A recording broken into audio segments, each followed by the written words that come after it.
बिहारमध्ये आज 6 नगरपंचायत आणि 36 नगरपालिकांकरता होत असलेल्या निवडणुकांमध्ये प्रथमच मोबाईल ॲपच्या माध्यमातून नागरिक ई-मतदान करत आहेत. अशा प्रकारे निवडणुकीत मतदानासाठी मोबाईल ॲपचा वापर करणारं बिहार हे देशातलं पहिलंच राज्य ठरलं आहे. यासाठी प्रथमच मोबाईलद्वारे ई-मतदान करण्यासाठी 40,000 नागरिकांनी अर्जाद्वारे नावनोंदणी निवडणूक आयोगाकडे केली आहे. ई-मतदानासाठी पुण्यातल्या सीडॅक संस्थेनं सर्व सुरक्षा व्यवस्था असलेल्या आणि व्हीव्हीपॅटची सुविधा असलेल्या 2 मोबाईल ॲपच्या यंत्रणा विकसित केल्या आहेत.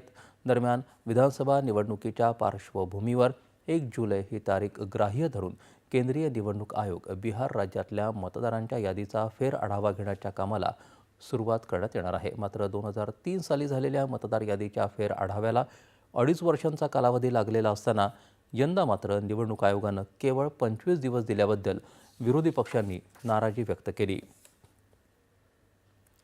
लसीकरण हा भारतातील सर्वात